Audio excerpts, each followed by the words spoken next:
नमस्कार साथियों। स्वागत है आप सभी लोगों का अपने YouTube channel Shashi GS academy में। आज मैं पढ़ाऊंगा आज सभी लोगों को करंट अफेयर्स में बहुत ही महत्वपूर्ण चीज़ें। साथियों, आज मैं आप सभी लोगों को बताना चाहूँगा कि आज मेरे टीम के द्वारा यह निर्मित नहीं है। जो करंट अफेयर्स है, एक करंट अफेयर्स मेरे द्वारा निर्मित किया गया है, यानी कि मैंने इसको बनाया है, मैंने पिकअप किया है। आज के जो करंट अफेयर्स है इसमें आप हमें फीडबैक ज़रूर दीजिएगा कि जो बाकी करंट अफेयर्स के चल रही, तो उसमें और इसमें क्या बेहतर व्यवस्था, या आपको जो हमारी टीम के द्वारा बनाई जा रही थी वो करंट अफेयर्स आपके लिए ज़्यादा महत्वपूर्ण है, या मेरे द्वारा जिसको मैं स्वयं 2-3 घंटे मेहनत करने के बाद ही आप तक पहुंचाने का प्रयास करूंगा। लेकिन हाँ, मैं आपको मॉर्निंग में ही करंट अफेयर्स पहुंचाऊंगा, ये मेरी आपसे गारंटी है। तो साथियों, आइए शुरू करते हैं करंट अफेयर्स में। करंट अफेयर्स में आज मैं आपको आर्टिकल लेके, देखिए आज क्या क्या विशेषांक में रहेगा। आज के विशेषांक में रहेगा कि किसान क्यों विरोध कर रहे हैं, ये बिल क्या है, अनुबंध कृषि क्या है, इनके बारे में आप जानेंगे। और इतना ही नहीं दोस्तों, आप ये भी जानेंगे कि अभी तक, यानी कि जो भारत के प्रथम प्रधानमंत्री से लेकर और जो अभी तक के वर्तमान के प्रधानमंत्री नरेंद्र मोदी जी हैं, उन तक आप जानेंगे आज। यानी कि कहने का मेरा तात्पर्य है कि यहाँ पर प्रधानमंत्रियों की सूची दी गई है। प्रधानमंत्रियों की सूची को भी मैंने पिकअप किया है कि कौन से प्रधानमंत्री कितने दिन और कब कब रहे। ठीक है, उनके बारे में भी आज जानेंगे। तो बस आप लास्ट तक बने रहिए। मैं डेफिनेटली कहता हूँ कि आपको बहुत अच्छे से समझ में आएगा, ये मेरी आपसे गारंटी है। तो साथियों, आइए शुरू करते हैं आज के करंट अफेयर्स में। सबसे पहले कुछ वन लाइनर क्वेश्चन है, और वन लाइनर के तहत आप देखेंगे पहले प्रश्न के अंतर्गत क्या आ रहा है। पहले प्रश्न में है कि कौन सा देश पहली बार एशिया प्रशांत कौन सा देश पहली बार कौन सा देश पहली बार एशिया प्रशांत ड्रोसो ड्रोसोफिला अनुसंधान सम्मेलन की मेजबानी करेगा। बताया जा रहा है कि पहला ऐसा कौन सा देश है पहली बार एशिया प्रशांत ड्रोसोफिला अनुसंधान सम्मेलन की मेजबानी करेगा। तो आपका आंसर हो जाएगा भारत दोस्तों। आइए बात करते हैं अगले प्रश्न की। आज के अगले प्रश्न की बात करें तो ये भी बहुत ही अच्छा प्रश्न है। पांचवी राष्ट्रीय आइस पांचवी राष्ट्रीय आइस हॉकी चैंपियन 2020 किसने जीता है। तो पांचवी राष्ट्रीय आइस हॉकी चैंपियन 2020 किसने जीता है दोस्तों। तो आंसर हो जाएगा लद्दाख ने। तो लद्दाख अभी भारत का एक केंद्र शासित प्रदेश के रूप में बना हुआ है। आप इसके बारे में जानते हैं, मैंने हर एक करंट अफेयर्स में इसके बारे में मैंने चर्चा भी किया है विशेषांक में। आइए बात करते हैं आज के तीसरे प्रश्न की। किस राज्य में पुलिस गैलरी का उद्घाटन किया गया है। किस राज्य में पुलिस गैलरी का उद्घाटन किया गया है दोस्तों। तो आंसर हो जाएगा आपका त्रिपुरा। आइए बात करते हैं आज के नेक्स्ट प्रश्न की। National cyber crime report portal उद्घाटन किसने किया है।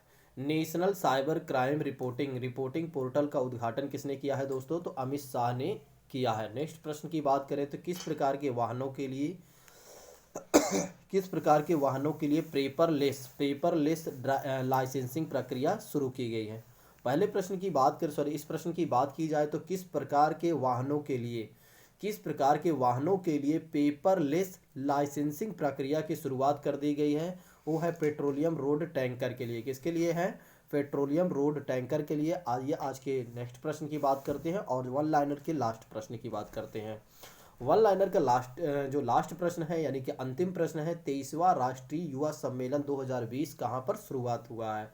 क्वेश्चन पूछा जा रहा है कि 23वां यानी कि 23वां राष्ट्रीय युवा महोत्सव 2020 कहाँ शुरुआत की गई है दोस्तों। तो लखनऊ से शुरुआत की गई। कहाँ पर शुरू किया गया है। लखनऊ में। तो ये रहा हमारा वन लाइनर अंतिम क्वेश्चन, यानी कि हमारे अंतिम क्वेश्चन का वन लाइनर का अंतिम क्वेश्चन रहा। आइए बात करते हैं आज के टॉपिक के बारे में, यानी कि आज का जो हमारा टॉपिक है दोस्तों। आज के टॉपिक में हम देखेंगे कि कॉन्ट्रैक्ट फार्मिंग क्या है और किसान इसका विरोध क्यों कर रहे हैं। इसके बारे में हम बेहतर तरीके से जानेंगे। आइए बात करते हैं कि क्विक डाइजेस्ट हमारा जो टॉपिक होगा। क्विक डाइजेस्ट इसे बोला जाता है। ठीक है, नए कृषि कानूनों में से एक कानून कॉन्ट्रैक्ट फार्मिंग यानी अनुबंध खेती कहा जाता है। देखिए, एक प्रश्न आपको ये भी जानना है, यानी कि एक अच्छी बात ये भी है शब्दावलियों में कि कॉन्ट्रैक्ट फार्मिंग को क्या बोला जाता है। अनुबंध खेती बोला जाता है। जिसकी इजाज़त के लिए आइए हम जानेंगे कॉन्ट्रैक्ट फार्मिंग क्या है, यानी अनुबंध खेती क्या है, और किसान इसका विरोध क्यों कर रहे हैं। आइए शुरू करते हैं। तो आप जानते हैं कि सितंबर 2020 में केंद्र सरकार की मोदी सरकार ने तीन नए कृषि विधेयक लाई थी, जिन्हें पहले भारतीय संसद में पारित किया गया और फिर 27 सितंबर 2020 को राष्ट्रपति रामनाथ कोविंद ने इसकी स्वीकृति दे दी। पहले क्या हुआ कि सितंबर 2020 में केंद्र सरकार यानी कि मोदी सरकार ने तीन नए कृषि विधेयक लाई थी और जिन्हें भारतीय संसद ने पारित किया था, और फिर उसके बाद भारतीय संसद पहले पारित किए, जानते हो आप, लोकसभा राज्यसभा में पास हुआ, और उसके बाद 27 सितंबर 2020 को राष्ट्रपति रामनाथ कोविंद ने इसको स्वीकृति दे दी। आइए बात करते हैं इसकी आगे की कहानी। बताया जा रहा है कि राष्ट्रपति की स्वीकृति के बाद तीनों कृषि विधेयक कानून बन चुके हैं। जहां एक और सरकार का मानना है कि ये तीनों कृषि कानून किसानों के हित में है, वहीं किसानों का मानना है कि इन कानूनों के खिलाफ मोर्चा, यानी कि दूसरी ओर किसानों ने इन कानूनों के खिलाफ मोर्चा खोल दिया है। किसानों का मानना है इन कानूनों से उन्हें नुकसान और निजी खरीदारों और कॉरपोरेट घरानों को फायदा होगा। देखो, किसानों का मानना है कि देखो, सरकार कहती है कि देखिए, जो हमने बिल लाया है या हमारी जो बिल है वो किसानों के हित में है, लेकिन किसानों का मानना है कि इससे हमारा ज़्यादा नुकसान ये है दोस्तों। उनका मानना है निजी खरीदार जो प्राइवेट बायर्स होते हैं और कॉरपोरेट घराने जो कॉरपोरेट हाउसेस होते हैं, उनको ज़्यादा फायदा होगा, किसानों का मानना। आइए बात करते हैं इस कानून के बारे में। आइए बात करते हैं नए कृषि कानून में से एक कानून कृषक मतलब हो गया सशक्तिकरण व संरक्षण, कीमत आश्वासन और कृषि सेवा पर करार कानून 2020 पारित किया गया है। पहला जो कानून है दोस्तों कि एक कानून में बताया गया है कि यानी कि पहले कानून में नए कृषि कानूनों में से एक कानून में बताया गया है कृषक सशक्तिकरण संरक्षण, यानी कीमत आश्वासन कृषि सेवा पर करार कानून 2020। इसमें बताया जा रहा है कि कॉन्ट्रैक्ट फार्मिंग यानी अनुबंध खेती की इजाज़त देता है। जो आपका पहला कानून है कृषक यानी कृषक सशक्तिकरण का जो कानून है, यह क्या कहता है कि इसका मतलब उद्देश्य है कि अनुबंध खेती को इजाज़त देना, यानी कि जो कॉन्ट्रैक्ट फार्मिंग होती है उसको परमिशन देने का काम करता है कौन? पहला कानून। इसके बारे में आइए पहले हम बात करते हैं कि कॉन्ट्रैक्ट फार्मिंग क्या है दोस्तों। कॉन्ट्रैक्ट फार्मिंग क्या है और किसान इसका क्यों विरोध कर रहे हैं, आइए बात करते हैं इसके बारे में दोस्तों। तो बात करते हैं कॉन्ट्रैक्ट फार्मिंग के तहत क्या है। कॉन्ट्रैक्ट फार्मिंग के तहत यदि हम बात करते हैं, कॉन्ट्रैक्ट फार्मिंग के तहत किसान अपनी ही ज़मीन पर बिना कोई पैसा खर्च किए खेती करता है। देखिए, इसमें कॉन्ट्रैक्ट फार्मिंग में क्या होता है, किसान जो होता है अपनी ही ज़मीन पर, जो किसान होता है, मान लो एक किसान है, ठीक है, एग्जाम्पल के माध्यम से, इस किसान के पास खेती है और इसे खेती करना है, ठीक है, इसे कृषि वगैरह की उपज करना है, कृषि लगाना है, यानी कि धान गेहूँ चावल जो भी इसे बोना हो, ठीक है, तो अपनी ही ज़मीन पर इसे कोई पैसा खर्च नहीं करना पड़ेगा। और इस तरह की खेती को क्या कहा जाता है? इस तरह की खेती को क्या कहा जाता है दोस्तों? कॉन्ट्रैक्ट फार्मिंग बोला जाता है। लेकिन कैसे होता है कि वह कोई पैसा खर्च नहीं करेगा, आइए जानते हैं इसके बारे में। इस तरह की खेती में क्या होता है, कॉन्ट्रैक्ट फार्मिंग में क्या होता है, कॉन्ट्रैक्ट खाद से लेकर कॉन्ट्रैक्टर जो होता है जिसके साथ कॉन्ट्रैक्ट होगा। देखिए, मैं आपको समझाने का यहाँ पहले प्रयास कर देता हूँ। जैसे ए व्यक्ति है, वो किसान है, और बी व्यक्ति जो है आपका कॉन्ट्रैक्टर है। कॉन्ट्रैक्टर का मतलब इसने क्या कर लिया है, इनके साथ कॉन्ट्रैक्ट कर लिया है कि आपको अपने खेत में जो भी उपज करना है, हम सब कुछ आपको प्रोवाइड कराएंगे, जो भी आपको, यानी कि जितना भी खर्च लगेगा वो सारा खर्च मैं दे दूंगा, ठीक है। आइए बात करते हैं इसके बारे में थोड़ा से, ठीक। तो इस तरह की कॉन्ट्रैक्टर क्या करता है, खाद से लेकर बीज, सिंचाई, मजदूरी का सारा खर्च उठाता है। देखिए, यहाँ पर जो होता है कॉन्ट्रैक्टर का काम होता है कि जितनी भी काम हो गया, यानी कि एक तरीके से ऐसा कहा जा सकता है, किसान की खेती को वो ले लेता है। किसान के खेत जो होता है जो कॉन्ट्रैक्टर होता है उसका हो जाता है, लेकिन भूमि का मालिक जो होता है वो किसान ही रहता है, ठीक है। तो यहाँ पर क्या होता है, एक तय दाम पर फसल को खरीदता है, फिर बाद में क्या होता है, तय दाम पर फसल को खरीद लेता है कौन? कॉन्ट्रैक्टर। और जो अपनी कंपनी या आमदनी या किसान के साथ अनुबंध करता है उसे कॉन्ट्रैक्टर कहते हैं। जो भी अब कंपनी हो या किसान के साथ जो भी अनुबंध किया जाता है, यानी कि कॉन्ट्रैक्ट किया जाता है, उसे क्या कहा जाता है? कॉन्ट्रैक्टर कहा जाता है, ठीक है। जैसे मैंने आपको एग्जांपल बताया, बिल्कुल एज सेम ही है कि ए और बी का क्या संबंध था, मैंने आपको बताया था। ठीक है, आइए बात करते हैं आगे।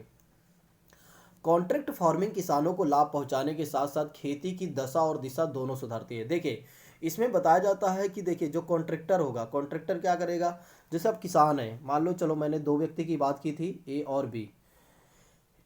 ए वाला व्यक्ति के पास खेती ही है, सिर्फ उसके पास भूमि है, लेकिन खेती करने के लिए इसके पास पैसे नहीं है, तो ये क्या करता है, पैसे लगाता है। जब इनकी खेती में पैसे लगाता है तो फिर बाद में देखो अभी आप एक समझिएगा, ये क्या करता है, पैसा खर्च करता है। पैसा खर्च करने के बाद एक उपज होती है, मान लो धान के उसने उपज किया किसान ने। फिर उसके बाद आप जानते हो कि क्या किया जाएगा, फिर एक तय दाम पर क्या होता है, इसकी जो इससे उत्पादन होने वाले जो कृषि था, जो धान था, वो खरीद लेगा कौन, व्यक्ति बी वाला खरीद लेगा। बाकी खर्चा वगैरह काट दिया जाएगा। लेकिन इसमें फ़ायदे क्या हैं, आइए बात करते हैं इनमें फ़ायदे। पहली चीज़ है, खेती को पहुंचाने वाले लाभ की बात करें तो दशा और दिशा दोनों सुधरती है। सरकार का मानना है कि इससे क्या होगा कि जो किसान होंगे, किसान की दशा भी सही हो जाएगी, दिशा भी सही हो जाएगी। दशा ऐसे सही हो जाएगी क्योंकि उनके पास पैसे नहीं, उनके पास पैसे ना होने के कारण वे खेती नहीं कर पाते, और जब वे खेती नहीं कर पाते तो उत्पादन क्षमता में कमी आती है, जिससे कि एक तरीके से देश का भी नुकसान होता है। ठीक है, और उनकी सरकार का मानना है कि सरकार क्या कर सकती है, इससे इससे क्या होगा, सरकार को बेहतर फायदा, किसान को बेहतर फायदा होगा। आइए बात करते हैं इससे होने वाले लाभ क्या क्या है। अगर हम लाभ की बात करें तो किसानों को खेती के बेहतर रेट मिलते हैं। देखिए, कॉन्ट्रैक्ट फार्मिंग से पहली चीज़ ये, पहला जो आपको लाभ मिलने वाला है वो लाभ बताया जाता है, किसान जो होंगे उनको खेती के बेहतर रेट मिलेंगे।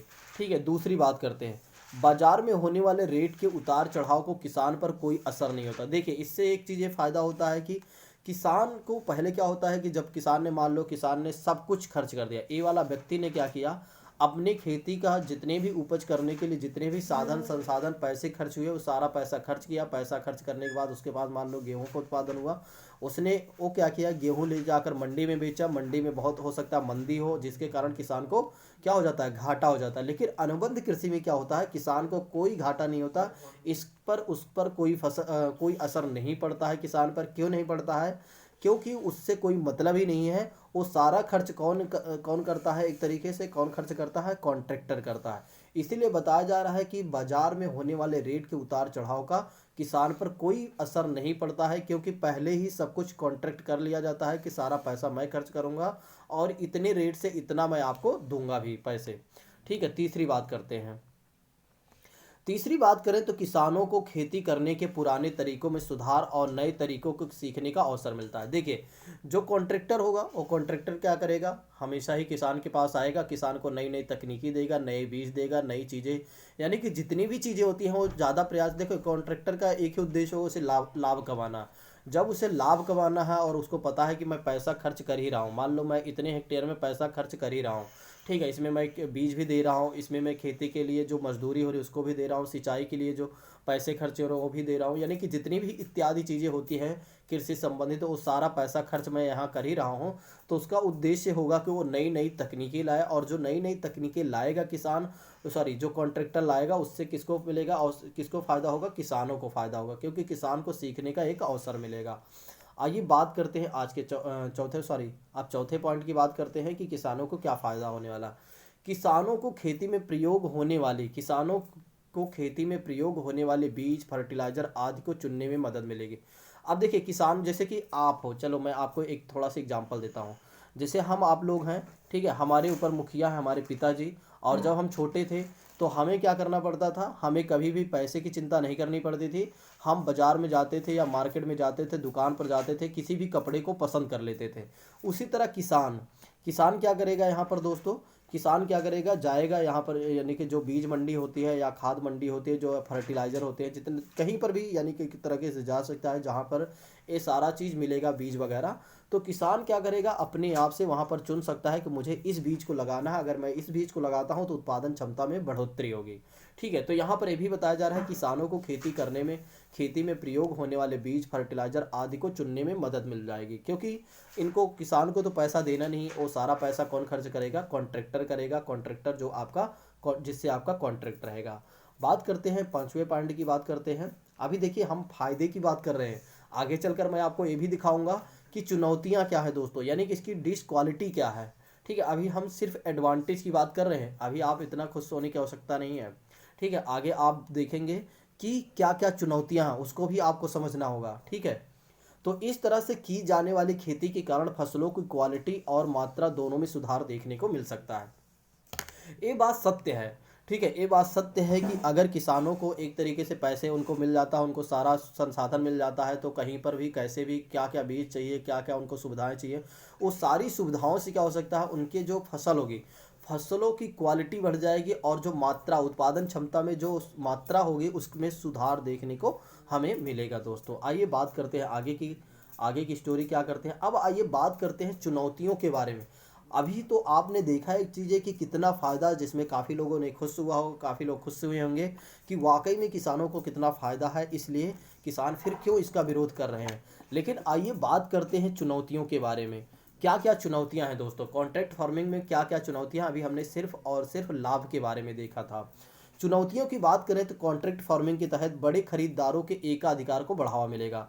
जो बड़े खरीदार होंगे, जो बड़े, जिनके पास काफ़ी अधिक पैसा होगा, वे ज़्यादा से ज़्यादा ज़मीन को कॉन्ट्रैक्ट कर लेंगे, ज़्यादा से ज़्यादा खरीद लेंगे। तो इससे जो छोटे खरीदार होंगे, जिनके पास कम पैसा होगा, ठीक है, वे, उनको ज़्यादा परेशानियां होंगी। ठीक है, जो अन्य व्यापारी हैं उनको ज़्यादा परेशानी होगी, जो बड़े बड़े व्यापारी हैं उनको कोई कोई प्रकार की किसी भी प्रकार की कोई समस्या नहीं होगी, उनको ज़्यादा फायदा होगा। यानी कि यहाँ पर क्या कहा जा रहा है, एकाधिकार को बढ़ावा मिलेगा, कि यानी कि एक या दो ही लोगों को सबसे ज़्यादा फायदा होगा।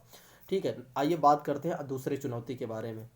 दूसरी चुनौती की बात करें तो इसके तहत किसानों की खेती की कम कीमत देकर उनका शोषण करने की संभावना रहती है। देखिए, इसमें क्या होगा कि मान लो 2 4 5% लोग ऐसे हैं जो किसानों की खेती के साथ कॉन्ट्रैक्ट करेंगे। ठीक है, तो उसमें क्या होगा, 5 6 लोगों की, क्योंकि देखिए एक कंपनी जो होती है उसका सिर्फ एक ही उद्देश्य होता है, लाभ कमाना। और जितने भी व्यापारी होते हैं, व्यापारी हमेशा संगठित होते हैं।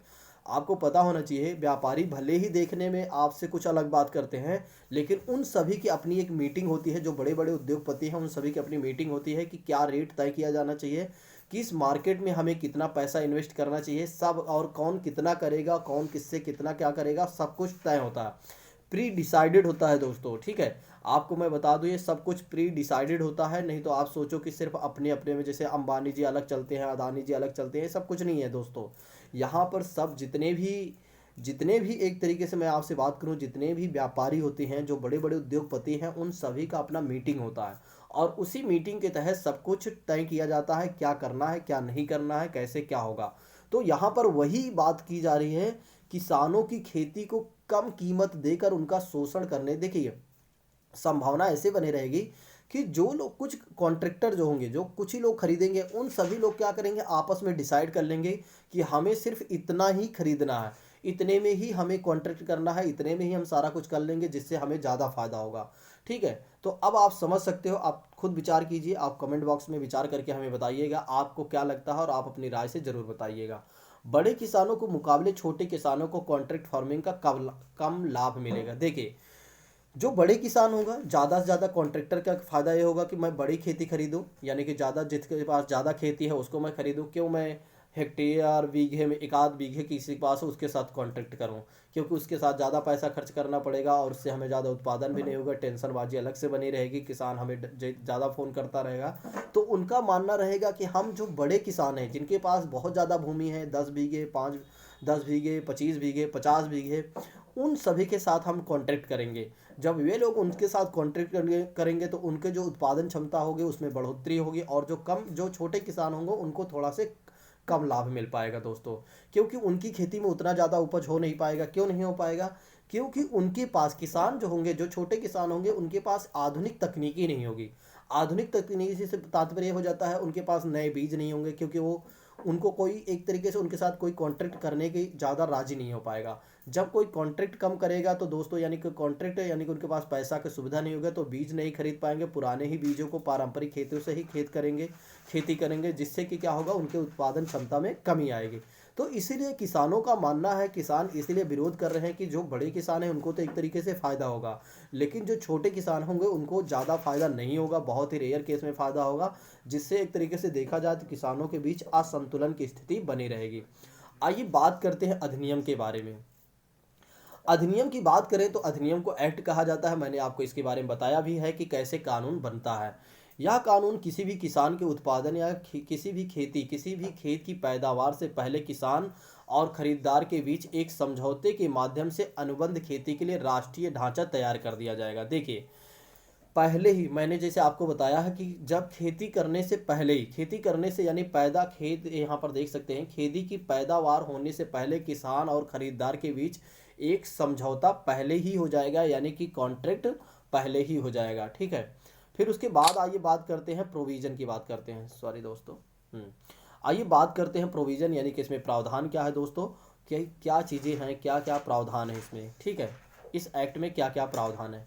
फार्मिंग एग्रीमेंट के यह ये अधिनियम क्या करता है, कृषि उपज के उत्पादन या किसी भी खेत की पैदावार से पहले किसानों और खरीदारों के बीच कृषि समझौता प्रदान करेगा। ये हो गया फार्मिंग एक्ट। फिर दूसरी बात करते हैं कि खेती खेती समझौते की न्यूनतम अवधि। देखिए, कब तक, कितने दिन तक ये कॉन्ट्रैक्ट किया जा सकता है। खेती समझौते की न्यूनतम अवधि कितने साल तक किया जा सकता है। Minimum period of farming agreement. कृषि समझौते की न्यूनतम अवधि एक फसल के मौसम या पशुधन के लिए क्या होगा, पशुधन के एक उत्पादन चक्र के लिए होगी। देखिए, कृषि समझौते की न्यूनतम अवधि जो होती है एक फसल के मौसम, यानी कि जो आपकी मौसम चल रहा है, एक फसल यानी कि एक तूर कहा जा सकता है, जिसे अगर आप हिंदी शब्दों में जानते हो तो एक तूर के लिए किया जा सकता है। और पशुधन के उत्पादन चक्र के लिए ये होगी। ठीक है, जो पशुधन यानी पशुओं से उत्पन्न होने वाले जो धन होते हैं उसे पशुधन कहेंगे। ठीक है, तीसरी बात करते हैं, कानून के तीसरी विशेषता क्या है। तीसरी विशेषता की बात करें तो कृषि समझौते की अधिकतम अवधि, जो कृषि समझौते की अधिकतम होगी अवधि कितनी होगी। अभी हमने देखा कि न्यूनतम अवधि हो सकती है 1 साल, आप उसको 1 साल मान के चलिए ताकि आपको किसी प्रकार की कोई समस्या ना हो। ठीक है, कृषि समझौते की अधिकतम अवधि जो होती है कितनी होती है, आइए बात करते हैं। कृषि समझौते की अधिकतम अवधि जो होगी वो 5 वर्ष होगी। देखिए, यानी कि कहा जा सकता है कि 3-4 महीने से लेकर 1 साल तक की, सॉरी 5 वर्ष तक की जा सकती है कृषि अनुबंध खेती, यानी कि अनुबंध खेती 5 वर्ष तक हो सकती है। और इसमें यह भी कहा गया है यदि किसी भी कृषि उपज का उत्पादन लंबा चक्र है तो 5 साल से आगे भी बढ़ाया जा सकता है। देखिए, अगर लगता है उसका उत्पादन चक्र लंबा चल रहा है तो उसे 5 साल से, यानी कि 5 ईयर्स से आगे भी बढ़ाया जा सकता है। इसमें किसी भी प्रकार की कोई समस्या नहीं होगी। तो दूसरी बात करते हैं, तो कृषि समझौते की अधिकतम अवधि किसान और खरीदार द्वारा पारस्परिक रूप से तय की जा सकती है और स्पष्ट रूप से इसका उल्लेख कृषि समझौते में किया जा सकता है। ठीक है, आइए बात करते हैं नेक्स्ट पॉइंट की, यानी कि नेक्स्ट क्या कहा जा रहा है। कृषि उपज का मूल्य निर्धारण, इस एक्ट में नेक्स्ट पॉइंट है, कृषि उपज का मूल्य निर्धारण कैसे होगा। खेती की उपज का मूल्य निर्धारण की प्रक्रिया समझौते को लिखित होनी चाहिए। भिन्नता के अधीन कीमतों के लिए एक गारंटीकृत मूल्य और गारंटी मूल्य के ऊपर किसी भी अतिरिक्त राशि के लिए एक स्पष्ट संदर्भ के समझौते में भी निर्दिष्ट होना चाहिए। देखिए, जो भी कॉन्ट्रैक्ट किया जाएगा उसमें सब कुछ, यानी कि एक तरीके से ऐसा कहा जा सकता है, जब कोई आप घर लेते हैं किराए पर, जब किसी घर को आप लेते हैं, मकान को, तो क्या करते हैं आप कॉन्ट्रैक्ट कर लेते हैं, यानी एग्रीमेंट कर लेते हैं। और एग्रीमेंट में क्या करते हैं, सब कुछ उसमें मेंशन होता है कि कितने दिन में क्या किराया बढ़ेगा, कितने दिन में क्या घटेगा, हम कितना बिजली बिल देंगे, कब हमें खाली करना होगा। तो बिल्कुल उसी तरह इसमें सब कुछ रहेगा। इसमें एक तरीके से मूल्य निर्धारण से लेकर, यानी कि मूल्य निर्धारण से लेकर कृषि के लास्ट उपज तक सब कुछ इसमें मेंशन रहेगा। और सब कुछ एक तरीके से, यहाँ तक कि मूल्य, गारंटी मूल्य भी रहेगी, कितने मूल्य पर हमें खरीदना ही है। ठीक है, तो आइए बात करते हैं आगे, विवाद का निपटारा कैसे होगा। मान लो इसमें किसी भी प्रकार की समस्या आ जाती है। अब इस कानून में अगर देखो, ऐसा नहीं है कि किसानों और कॉन्ट्रैक्टर के बीच कोई परेशानी नहीं होगी, परेशानी तो होना ही है, निश्चित है। आप जानते हैं कि अगर मैं आपसे कहूं कि मैं आपसे संधि करता हूं कि मैं आपको डेली ही करंट अफेयर्स दूंगा, 30 दिन का मतलब मैं आपको 360 दिन के लिए बोल देता हूं कि 360 दिन मैं आपको 100% करंट अफेयर्स प्रोवाइड कराऊंगा। तो ये आप समझ लीजिए, हमारा कॉन्ट्रैक्ट भले ही आपके साथ है, लेकिन आप मान के चलिए 60 दिन तो मेरा गायब ही हो जाएगा। तो यानी कि 60 दिन मैं नहीं दे पाऊंगा, और जिससे कि क्या होगा, हमारे और आपस में, आपके बीच में क्या हो जाएगा, विवाद हो जाएगा। तो वही किसान और कॉन्ट्रैक्टर के बीच क्या होगा, यहाँ पर विवादों का निपटारा से संबंधित, उनके बीच होने वाले विवाद का निपटारा कैसे किया जाएगा। सरकार इसमें कहती है कि इस कानून के तहत विवादों को निपटारे के लिए सुलह बोर्ड की भी हमने व्यवस्था की है। कि सरकार कहती है कि हमने सुलह बोर्ड यानी कि आपस में सुलह करने के लिए एक बोर्ड की भी अपना किया है। और उप विभागीय मजिस्ट्रेट जो डीएम यानी कि एक तरीके से जो सब कलेक्टर होते हैं एसडीएम, उनके साथ भी एक तरीके से समझौता किया जा सकता है। और साथ ही साथ अपीलीय प्राधिकरण की भी व्यवस्था यानी कि अपीलेट ट्रिब्यूनल की भी व्यवस्था की गई है कि किसान को अगर किसी प्रकार की समस्या होती है, किसान है या कॉन्ट्रैक्टर को किसी प्रकार की समस्या होती है, तो अपीलीय प्राधिकरण में वो क्या कर सकता है, अपनी अपील दायर कर सकता है, अपनी समस्या वहाँ बता सकता है और उसको क्या किया जाएगा दोस्तों, समाधान करने का प्रयास किया जाएगा। जो आपका अपीलेट ट्रिब्यूनल में इसकी व्यवस्था की गई है या इसको एक तरीके से इसमें समझौता करने का प्रयास किया जाएगा दोस्तों। तो दोस्तों इसके बारे में आपको कैसे लगा, लेकिन आइए बात करते हैं अभी इसमें कोई कुछ प्रमुख पॉइंट के बारे में बात करते हैं। कुछ प्रमुख पॉइंट की बात करें तो इस कानून के तहत किसान व्यापारियों, कंपनियों, प्रसंस्करण और इकाइयों, निर्यातकों आदि से सीधे जुड़ सकेंगे। इस कानून का मानना है, जो ये कानून कहता है, सरकार कहती है कि देखिए इससे क्या होगा, किसान व्यापारियों कंपनियां, प्रसंस्करण इकाइयां, निर्यातकों होंगे, उनसे सीधे जुड़ सकेंगे। किसान क्या करेंगे, व्यापारियों से सीधे संपर्क कर सकते हैं, कंपनियों से सीधे संपर्क कर सकते हैं जो फूड प्रोसेसिंग का करने का काम करती हैं, या जो निर्यातक कंपनी है जो एक देश से दूसरे देश अपना माल पहुंचाती है, उनसे सीधा किसान बात कर सकता है, जुड़ सकता है। ठीक है। और दूसरी बात करते हैं कि किसान बीज बोने से लेकर बीज बोने से पहले ही खरीदार के साथ कृषि समझौता कर सकते हैं, जिसमें उपज के दाम निर्धारित होंगे। इसमें उपज का जो दाम होगा पहले से ही निर्धारित होगा और इस वजह से बाजार की अनिश्चितता का जोखिम किसानों को हटकर प्रयोजक पर चला जाएगा। देखिए जो कॉन्ट्रैक्टर होगा, कॉन्ट्रैक्टर को एक तरीके से जोखिम उठाना पड़ेगा। देखिए कुछ एक तरीके से अगर देखा जाए तो कहीं ना कहीं यह बिल सही भी है एक तरीके से। क्यों सही मान सकते हैं हम, क्योंकि किसान को इसमें ज़्यादा घाटा तो नहीं होगा। हाँ, एक चीज़ ये कहा जा सकता है कि किसान को थोड़ा से कम दामों पर उसकी कॉन्ट्रैक्ट हो जाएगा तो उसे आगे चलकर कहीं ना कहीं घाटा होगा। लेकिन एक बात तो ये भी कहा जा सकता है कि मान लो उत्पादन क्षमता पूरे देश में कम हुई, ठीक है, तो जिससे कि क्या होगा कि रेट जो है वही रहा तो जो कॉन्ट्रैक्टर होगा उसे एक तरीके से घाटा हो सकता है। लेकिन एक मान के चलिए कि जो कॉन्ट्रैक्टर होगा उसे ना के बराबर ही घाटा होगा, क्योंकि अगर उत्पादन क्षमता कम होगी तो क्या होगा, महंगाई बढ़ जाएगा, तभी वो महंगाई के हिसाब से भी बेचेगा कि जो कॉन्ट्रैक्टर होगा तब भी उसे फ़ायदा ही होगा। ठीक है। लेकिन एक तरीके से यहाँ पर जो बताया जा रहा हमें उस आधार पर समझना होगा। नेक्स्ट बातें कही जा रही है कि इस विधेयक के माध्यम से कृषि क्षेत्र में शोध एवं नई तकनीकों को बढ़ावा मिलेगा। हाँ, यहाँ पर एक बातें तो 100% है। इस बात को मैं बहुत ही अच्छे से समर्थन करूंगा कि किसान को एक तरीके से बहुत ही ज़्यादा शोध करने और नई तकनीकी को जानने को बहुत ही अवसर मिलेगा। क्योंकि जब आपको मैंने बताया ना, जब कॉर्पोरेट सेक्टर के लोग इसमें काम करेंगे साथ में, तो नई नई तकनीकों का आविष्कार करेंगे और नए नए बीज को लाएंगे देश विदेश से, मतलब कहीं से भी कुछ ना कुछ खरीद के तो लाएंगे ही दोस्तों। ठीक है। आइए बात करते हैं इसके आगे की, बात करते हैं आगे क्या होने वाला है। फिर बात करते हैं, किसानों का मानना है कि कॉन्ट्रैक्ट फार्मिंग से उनका पक्ष कमज़ोर हो जाएगा। किसान कहते हैं कि देखिए कॉन्ट्रैक्ट फार्मिंग से उनका पक्ष कमज़ोर हो जाएगा, वे उपज कीमत की निर्धारित नहीं कर पाएंगे। ये बात सत्य है। अब यहाँ पर थोड़ा फिर समझने वाली बात है। देखिए किसानों का सबसे बड़ी डर क्या है, किसानों को डर ये है कि हमें ज़्यादा अनुमान तो है नहीं, तो कम से कम 3 से 4 साल तो हमें यही समझने में लगेगा कि हम कितना इसमें पैसा निर्धारित करें, इसमें कितना कीमत निर्धारित करें, क्योंकि सारे किसान तो पढ़े लिखे हैं नहीं। ठीक है। और हो सकता है जो किसान का एक तरीके से उसमें मान लो किसी को लीडर बना दिया गया, उस लीडर ने भी किसी प्रकार का घोटाला कर दिया या किसी प्रकार के अपने आप में ही उसने समझौता कर लिया, तो यहाँ पर किसानों को एक तरीके से क्या होगा, बहुत ही हानि हो सकती है। इसीलिए किसान बहुत ज़्यादा इससे डरे हुए हैं कि हमें क्या होगा कि हम कॉन्ट्रैक्टर से बहुत ज़्यादा नहीं कर पाएंगे।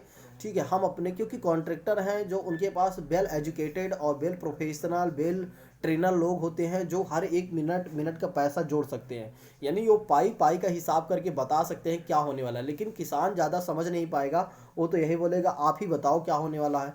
और वो लोग क्या करते हैं, जो कॉन्ट्रैक्टर होगा, जो एक तरीके से कंपनी होगी, वो क्या करेगी, वो बढ़ा चढ़ा कर यानी कि बताएगी, कम कीमत देकर भी बढ़ा चढ़ा कर अपनी बातों को प्रकट करेगी, जिससे किसान को तो पहले लगेगा फ़ायदा होगा, लेकिन जब उसकी उपज होगी तो उसको घाटा हो सकता है। ठीक है। किसानों का मानना ये है। छोटे किसानों को डर है कि कॉन्ट्रैक्ट फार्मिंग नहीं कर पाएंगे, क्योंकि प्रयोजक की पूर्ण रूप से परहेज करने की संभावना, जिसे मैंने आपको ऊपर बताया था कि छोटे किसानों को घाटा इसलिए हो सकता है क्योंकि जो कॉन्ट्रैक्टर होगा, जो प्रयोजक होगा, वो हमेशा ही परहेज करेगा। परहेज का मतलब ये है वो हमेशा बड़े किसानों को पकड़ेगा, छोटे किसानों को बिल्कुल ही नहीं ध्यान देगा। और नेक्स्ट बात करते हैं कि किसानों का मानना है नए कानून के तहत उन्हें अधिक परेशानी हो जाएगी। किसान कहते हैं कि देखिए जो नए कानून है इससे हमें फ़ायदा नहीं हो पाएगा, हमें कहीं ना कहीं एक तरीके से घाटा होगा, हमें परेशानियां होगी, और उस परेशानियां को हम कहाँ अपना विवाद लेकर कहाँ जाएंगे। ठीक है। और नेक्स्ट आइए बात करते हैं इसके बारे में और भी थोड़ी सी चीज़ें। बताया जा रहा है किसानों को लगता है कि यदि कोई भी विवाद उत्पन्न होता है तो उसके निपटारे में बड़ी कंपनियों को लाभ मिलेगा। देखिए किसान का मानना है कि हम कहाँ पर कितना लड़ पाएंगे। आप जानते हो कि जो छोटे लोग होते हैं, जो अन्य लोग होते हैं, जो मध्यम वर्ग के लोग होते हैं, वो बड़े लोगों से किसी भी प्रकार की कहीं पर भी किसी प्रकार का कोई नहीं लड़ सकता। ठीक है, क्योंकि उनके पास पैसे होंगे, उनके पास आदमी होंगे, उनके पास जानने वाले लोग होंगे, उनका पॉलिटिकल पावर बैकग्राउंड अच्छा होगा, उनका एक तरीके से प्रशासनिक ढांचा बहुत अच्छा होगा, जिससे किसानों को यही सब डर है दोस्तों। उसके बाद केंद्र सरकार के अनुसार किसानों को अनुबंध में पूर्ण रूप से स्वतंत्रता होगी, वे अपना इच्छानुसार उपज के दाम तय कर बेच सकेंगे। देखो सरकार कहती है कि किसान चाहे तो कितना भी अपने इच्छानुसार बेच सकते हैं, लेकिन क्या आपको लगता है, इस बात से आप सोचिए। ठीक है, मैंने जैसे आपको बताया, ऊपर वाली बात मैंने आपको बताया कि सरकार के इस बात को मैं समर्थन तो कर सकता हूं, लेकिन इतना समर्थन मैं नहीं दे सकता। क्यों नहीं दे सकता? क्योंकि किसानों को इतना अनुभव नहीं होगा दोस्त, किसानों को इतना अनुभव नहीं होगा कि हमें क्या करना है, हमें कितना तय करूं कि आगे हमें फायदा होगा। ठीक है, उनको ये नहीं पता हो पाएगा। और इतना ही नहीं, किसानों को 3 दिनों के अंदर भीतर उपज की रकम मिल जाएगी। हाँ, सरकार ने इस बात को गारंटी दिया है, जैसे ही आपका कॉन्ट्रैक्ट होगा और जैसे ही आपके उपज कंप्लीट हो जाएगा, उपज कंप्लीट होने के बाद आपके जो भी उत्पाद होगा उसको क्या करेगा, जो कॉन्ट्रैक्टर होगा वो पूरा पैसा आपको पे करेगा, और आपसे जो जो एक तरीके से उत्पादन होगा, जो आपकी अनाज होगा उसको लेकर वो चला जाएगा। यानी कि 3 दिनों के अंदर वो क्या करेगा, उपज के 3 दिनों के भीतर ही उपज की रकम वो क्या कर देगा, देकर निकल लेगा। तो ये बातें तो ठीक है कि यानी कि एक तरीके से नकदी आपको तुरंत मिल जाएगा, आपको किसी प्रकार की समस्या नहीं होगी।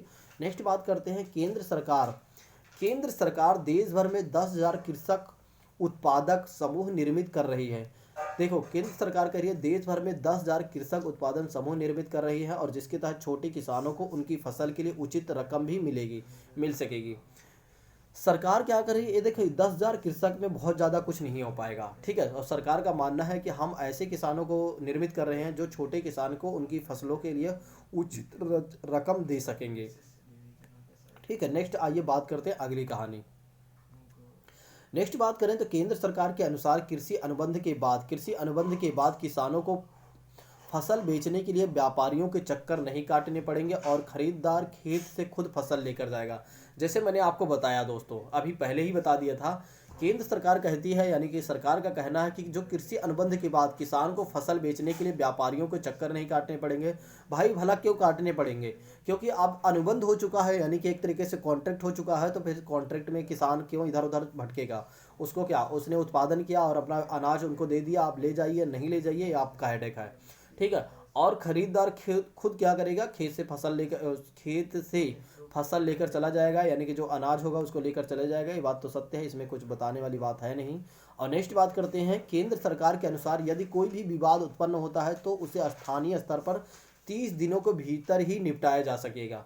सरकार का मानना है कि हम 30 दिनों के अंदर ही उसको न्याय दिलाएंगे। अगर किसी भी प्रकार के किसानों या कॉन्ट्रैक्टर के बीच कोई विवाद उत्पन्न होता है तो आप एक बार सोचिए, क्या ऐसा हो पाएगा? मान लो अभी मोदी सरकार है, मोदी सरकार इस बात की गारंटी लेती है, लेकिन आगे आने वाली जो संभावनाएं हैं, जो आगे आने वाली सरकार है, मान लो हो जरूरी है नहीं कि हमारे यहाँ सिर्फ एक ही सरकार का हमेशा पूरा दबदबा बना रहेगा। आने वाले समय में हो सकता है दूसरी सरकार आए, तो दूसरी सरकार क्या इतने दिन में वो उन विवादों का निपटारा कर पाएगी? आप सोचिए एक बार स्वयं। ठीक है, और मान लो एक तरीके से क्या किसान के पक्ष में रहेगा, या क्या यहाँ पर न्याय होगा कि नहीं? ठीक है, आप जानते हैं जब हमारे यहाँ लोग मर्डर कर देते हैं तब तो बाहर निकल ही आते हैं, तो ये तो किसान और खेती की बात है, इसमें बहुत ज़्यादा क्या हो पाएगा? ठीक है, इसमें उतना ज़्यादा कुछ भी नहीं हो पाएगा। हाँ, विवाद को सुलटा दिया जा सकता है, बस इतना है। तो दोस्तों हम नेक्स्ट वीडियो में देखेंगे आपके भारत के सभी प्रधानमंत्रियों की सूची के बारे में। यह वीडियो बहुत बड़ी हो गई, ठीक है, क्यों हो गई, क्योंकि इसमें बहुत अच्छी चीज़ें थी समझाने वाली, इसलिए मैंने आपको समझाने का प्रयास किया, ठीक है। लेकिन नेक्स्ट वीडियो में यानी नेक्स्ट क्लास में हम देखने वाले हैं, यानी नेक्स्ट कल वाले जो करंट अफेयर्स रहेगा, कल वाले करंट अफेयर्स में भारत के सभी प्रधानमंत्रियों की सूची के बारे में हम देखेंगे दोस्तों। तो दोस्तों आप सभी लोग साथियों हमें आज के लिए इजाज़त दीजिए। हम कल मिलेंगे इसी टाइम और इसी समय दोस्त। Thank you so much. जय हिंद।